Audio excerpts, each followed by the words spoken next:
महाशिवरात्रि ठारू चारिटी राजयोग बनिबा पाई जाउची कुंभ राशिर व्यक्तिविशेष मानकर। कुंभ राशिर व्यक्तिविशेष मानकर चारिटी प्रमुख ग्रहक गोचर विशेष प्रभाव पकाइब एमानक जीवन रे। तेबे केउ सब ग्रहंकर गोचर फल कुंभ राशिर व्यक्तिविशेष मानकर महाशिवरात्रि पर ठारू जीवन रे परिवर्तन आसिबो। एमानक जीवन रे लागि रहितबा सब समस्यार अंत घटिबा पई जाउछि। तेबे केउ चारि गोटे ग्रहंकर परिवर्तन घटिबो महाशिवरात्रि पर ठारू कौन सब परिवर्तन आसिबो से संपर्क में भिडियो रे आगो को जानिबा। भिडियो रे आगो को बढ़िया पूर्व छोट अनुरोध आपण मैंने जदि आम चैनल को नुआ आछंती तेबे चैनल को सब्सक्राइब करी पाखर थिबा बेल आइकन को प्रेस कर दियन। कमेंट बॉक्स रे ओम नमः शिवाय निश्चिंत लिखंतु। तेबे आसंतु जानिबा कौन सब परिवर्तन घटिबो महाशिवरात्रि पर ठारू कुंभ राशि व्यक्तिविशेष मानक जीवन रे। देखंतु कुंभ राशि पाई फेब्रुआरी मास एक अत्यंत विशेष मास हेबो। फेब्रुआरी मासरी राहु बुध सूर्य मंगल एवं सूर्यंकर भ्रमण एही राशि पाई अनेक सकारात्मक परिवर्तन आनिबो। राहु आपनको मानसिक कष्ट देई पारे किंतु फेब्रुआरी मास कुंभ राशि पाई एक बहुत विशेष मास हेबो। राहुंको कारणरू आपण मानसिक समस्यार सम्मुखीन होई पारंती किंतु चारोटी राजयोग सृष्टि हेउछि जहां आपणक पई गोटिए परे गोटिए लाभदायक योग सृष्टि कराइबो एवं आर्थिक लाभ देव। शनिकर 7.5 हेतु समय आपणक पई टिके कष्टकर होई पारे किंतु एही मासरे परिस्थिति आपणक पई भल रहिबो। तेणु मास सारा शनिकर कुंभ राशि पई गोटिए परे गोटिए योग भल समय आसीबा पई जाउछि एवं पथ आपणकर स्पष्ट हेबो।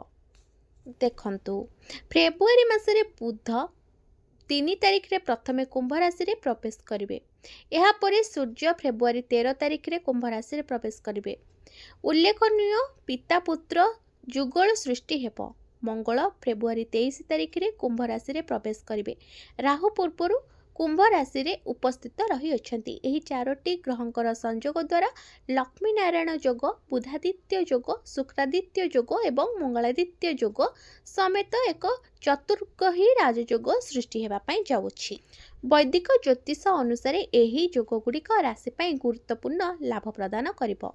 व्यवसाय एवं चाकरी करुथिबा लोकंक पई परिस्थिति किपरि रहिबो से संपर्क रे जानिबा। देखंतु चाकरी करुथिबा लोक माने एही समय रे लाभ पाइबार संभावना बहुत अछि किंतु किछि निर्दिष्ट क्षेत्र रे थिबा लोकंक पई समय अनुकूल नुहे। एहा व्यतीत जदि आपण निजर व्यवसाय चलाउछंती तेबे आपण लाभ पाइबे। जदि आपण एक नूतन व्यवसाय आरंभ करिबा को जाउछंती तेबे कुंभ राशि रो लोकंक पई भल संभावना रही अछि। एही समय रे गुणवत्ता उपरे ध्यान आपण दियंतु। आपणक कठिन परिश्रम आपणको फल आनी देबो। आपणक प्रेम जीवन केमती रहिबो एही समय मध्य रे आपणक जीवन साथीक सहित किछि संपर्क रहिबो। भावप्रवण संपर्क रहिबो। एहा आपणक पई कथावार्ता करी तांक सहित संयोग स्थापन करिबार एक भल समय। शुक्रंकर आगमन शुक्रादित्य राजयोग सृष्टि करिबो जहा परिवार मध्य संपर्क को मध्य उन्नत करिबो। आपणक साथीक सहित जे कोनसे मतभेद को समाधान करिबा पई एहा आपणक पई एक भल समय अटे। आपणक आय केमिति रहइबो जदि देखंतु आय कथा जदि कथा हेबा जदि आपण गोटिए उत्स बंद हो जाउछि तेबे अन्य एक आपणकर खोली जिवो। निवेश लाभ हेबार बहुत संभावना रहुछि किंतु आपण जहा विनियोग करूछंती ता उपरे आपणको सतर्क नजर रखिबाको पड़िबो एवं अनुकूल संधान करिबाको पड़िबो। आपणको स्वास्थ्य मध्य आपण टिके जत्न नियतु। आपण आखि समस्यार सम्मुखीन होई पारंती। एही समय रे आपण निज अपेक्षा आपणक परिवार सदस्यंक स्वास्थ्य उपरे अधिक चिंतित रहिबे किंतु आपण निज स्वास्थ्य उपरे मध्ये ध्यान देबे। आपणक पितामातांक सहित जड़ित स्वास्थ्य समस्या आपणको हैरान करि पारे। आपण आपणक पिलामानक विषय रे मध्ये चिंतित होई पारंती।